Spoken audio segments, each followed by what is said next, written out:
अभी अभी की बहुत बड़ी खबर, 7th पे कमीशन केंद्रीय कर्मचारियों के डीए में 4% की बढ़ोतरी से बढ़ गए कई भत्ते, 3 में से 25% की हुई बढ़ोतरी, जानिए डिटेल। 7th पे कमीशन महंगाई भत्ते की दरों के बाद कई सवाल पूछे जाने के बाद कार्मिक लोक शिकायत और पेंशन मंत्रालय के कार्मिक और ट्रेनिंग डिपार्टमेंट में इसके बारे में किसी भी प्रश्न को स्पष्ट करने के लिए एक बयान जारी किया है। गौरतलब है कि हाल ही में केंद्र सरकार ने कर्मचारियों को उनके महंगाई भत्ते में 4% की बढ़ोतरी की थी। इसके बाद 50% हो गया डीए। महंगाई भत्ते का मुकाबला करने के लिए केंद्र सरकार ने रिटायर्ड लोगों के डीआर में 4% बढ़ाकर 50% बढ़ा दिया गया है। इससे केंद्र सरकार के कर्मचारियों को वेतन और पेंशन में बढ़ोतरी हो गई है। इस साल की शुरुआत में अपने कर्मचारियों के और रिटायर्ड लोगों के लिए डीए 50% तक बढ़ने के बाद कुछ भत्ते जैसे कि बच्चों की शिक्षा से ईए और छात्रावास सब्सिडी को ऑटोमेटिक 25% तक बढ़ गया।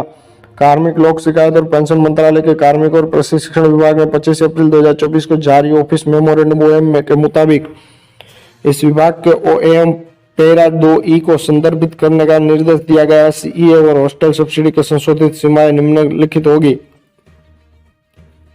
बच्चों के शिक्षा भत्ते में 25% की बढ़ोतरी, सरकारी कर्मचारियों को वास्तविक व्यय की परवाह किए बिना बच्चों के शिक्षा भत्ते के लिए 2812 रुपए, छात्रावास सब्सिडी के लिए 8437 रुपए पूर्व निर्माणित मासिक रिइंबर्समेंट प्राप्त होगा।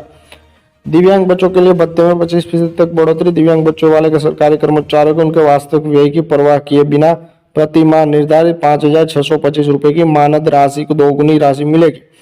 बच्चों की देखभाल के लिए स्पेशल भत्ते के लिए 25% तक की बढ़ोतरी, कुछ परिस्थितियों के अधीन विकलांग महिलाओं के लिए बच्चे की देखभाल के लिए स्पेशल भत्ते की दर को संशोधित कर 350 रुपए प्रति माह कर दिया गया है। यह संशोधन 1 जनवरी 2024 से लागू हुए। यह भत्ते डीए बढ़ोतरी के बाद बढ़ गए। मकान किराया भत्ता, बच्चों की शिक्षा भत्ता, बच्चों की देखभाल के लिए स्पेशल भत्ता, छात्रावास सब्सिडी, ट्रांसफर पर टीए, व्यक्तिगत वस्तुओं का परिवहन, ग्रेजुएटी सीमा, पोशाक भत्ता, स्वयं ट्रांसपोर्ट के लिए माइलेज भत्ता, दैनिक भत्ता। डीए बढ़ोतरी से कर्मचारियों और पेंशन भोगियों के वेतन पर क्या असर पड़ेगा? ये केंद्र सरकार के कर्मचारियों का मामला है कि जिसे प्रति माह 50,000 रुपए का मूल वेतन मिलता था, उसे 46% के हिसाब से उनका महंगाई भत्ता 23,000 रुपए था।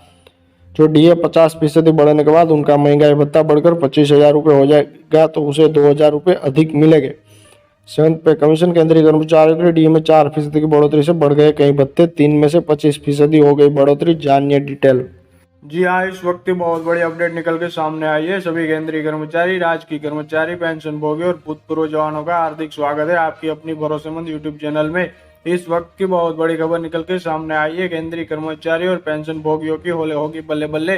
जानते हैं खबरों को विस्तार से। सबसे पहले वीडियो को लाइक कर दीजिए, क्योंकि आपकी लाइक ही हमारी मेहनत का फल होता है। साथ ही चैनल पर पहली बार विजिट किया है तो नीचे ब्लैक कलर के बटन को दबाकर चैनल को अवश्य सब्सक्राइब करें, क्योंकि यही चैनल आपको सरकारी कर्मचारियों के रिगार्डिंग हर खबर सही सटीक तथ्यों पर आधारित दिखाता है।